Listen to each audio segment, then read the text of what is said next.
Good day everyone. So I'm going to discuss past board exam problems of cables, centroids, and moment of inertia.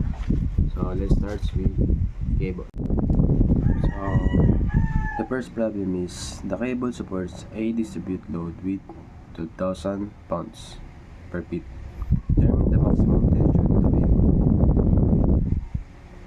So yung solution natin dito is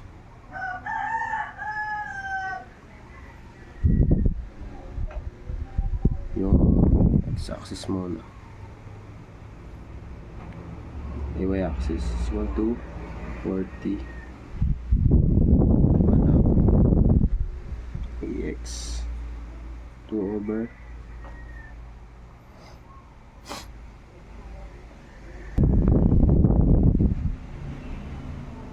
so x is equal to 2r over x is equal to 2m. So 1 half ax 2r 90 is equal to 1 half 9 times 60 squared. So yung natin is 0.05 feet. Para naman makuha yung tension. So T is equal to TA. So yung natin is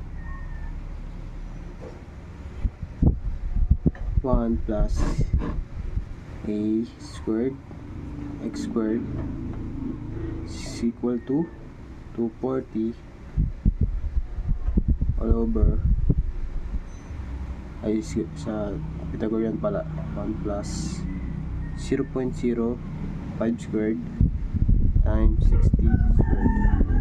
So yung tension na nakuha natin is equal to 758.9.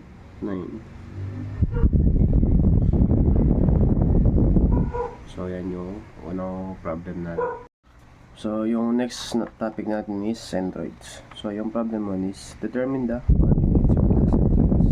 So meron tayong video dito. So kukunin muna natin is yung x-axis na x-axis. So x is equal to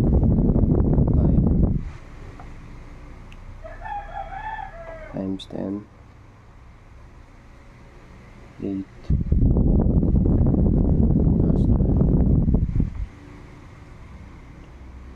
plus 1 half 8 times 6. So multiply natin sa negative 4 y squared 2 over sa 10 times 8 plus 1 half times 8 6 minus pi. So yung x-axis niya is 6.47 inches. Yung y-axis naman niya is equal to 4 times 10 times 8 plus 1 half times 8. 1/3 pala guys. So 8 1 half times 8 times 6 tapos minus 3 tapos yung pi lang ulit, pi 2 squared over sa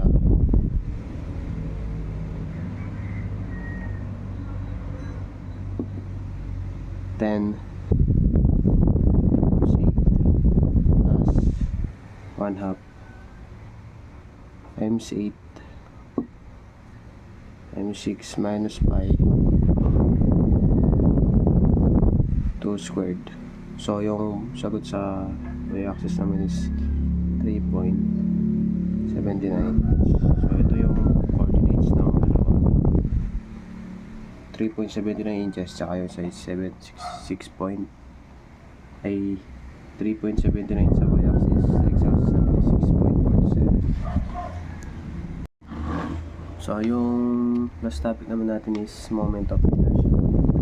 So yung problem dito is determine the moment of inertia and the radius of gyration with respect to a polar centroids axis of the cross section a hollow tube whose outside diameter in 6 inches and inside diameter is 4 inches.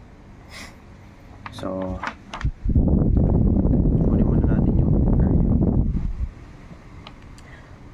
So A is equal to pi r squared minus r squared. A is equal to pi 3 squared minus 2 squared. So yung A niya is equal to pi inches squared. Ito yung area niya, guys. So yung polar naman is equal to J 1/2 pi r4 minus r4. So 1/2 pi 3/4 over 2 raised to 4. So yung niya is equal to 102.10 inches raised to 4. So yung radius of gyration naman niya is equal to k 2 over yung j niya.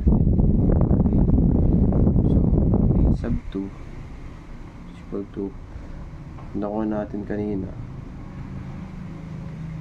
32.55 over 5 pi is equal 0.7071 inches.